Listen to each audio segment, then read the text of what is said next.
திருப்பலி வாசகங்கள் ஜனவரி 6 2026. திருக்காட்சி விழாவுக்கு பின் செவ்வாய். முதல் வாசகம் திருத்தூதர் யோவான் எழுதிய முதல் திருமுகத்திலிருந்து வாசகம். அன்பார்ந்தவர்களே, ஒருவர் மற்றவரிடம் அன்பு செலுத்துவோமாக. ஏனெனில் அன்பு கடவுளிடமிருந்து வருகிறது.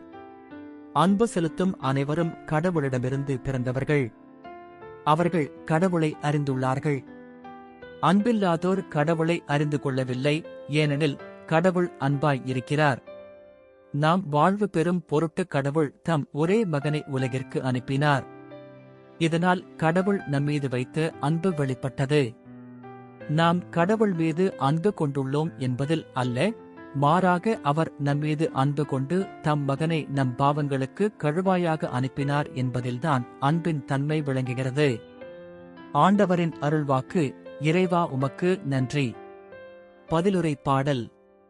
பல்லவி. ஆண்டவரே, எல்லா இனத்தவரும் உமக்கு ஊழியம் செய்வார்கள். கடவுளே, அரசருக்கு உமது நீதி தீர்ப்பை வழங்கும் ஆற்றலை அளியும்.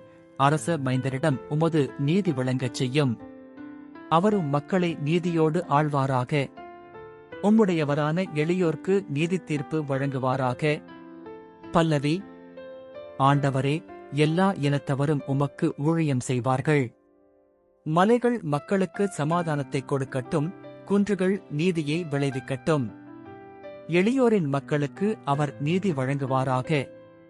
ஏழைகளின் பிள்ளைகளை காப்பாராக. பல்லவி.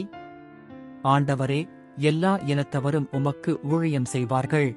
அவர் காலத்தில் நீதி தழைத்தோங்குவதாக. நிலா உள்ள வரையில் மிகுந்த சமாதானம் நிலவுவதாக. ஒரு கடலிலிருந்து அடுத்த கடல் வரைக்கும் அவர் ஆட்சி செலுத்துவார். பேராற்றிலிருந்து உலகின் எல்லை வரைக்கும் அவர் அரசாழ்வார். பல்லவி.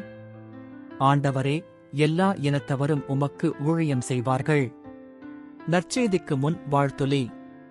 அல்லேலுயா, அல்லேலுயா.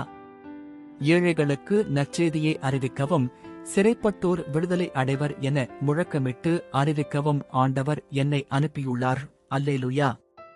நற்செய்தி வாசகம். இயேசு அப்பம் பெருகச் செய்து தாம் இறைவாக்கினர் எனக் காட்டுகிறார்.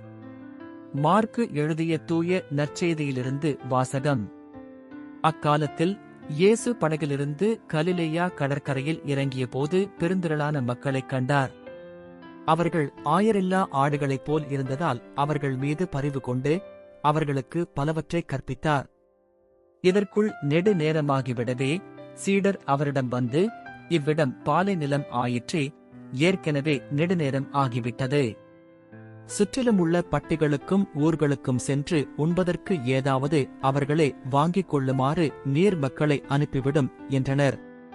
அவர் அவர்களிடம், நீங்களே அவர்களுக்கு உணவு கொடுங்கள் என்று பதிலளித்தார்.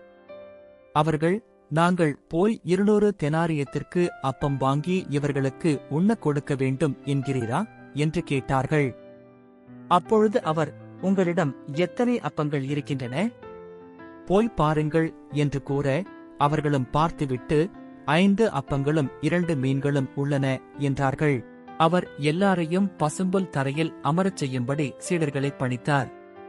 மக்கள் 100 பேராகவும் 50 பேராகவும் வரிசை வரிசையாய் அமர்ந்தனர். அவர் அந்த 5 அப்பங்களையும் 2 மீன்களையும் எடுத்து வானத்தை அண்ணாந்து பார்த்து கடவுளை போற்றி அப்பங்களை பிட்டு அவர்களுக்கு பரிமாறுவதற்காக தம் சீடரிடம் கொடுத்தார். அவ்வாறே அந்த 2 மீன்களையும் எல்லாருக்கும் பகிர்ந்தளித்தார். அனைவரும் வயிறார உண்டனர்.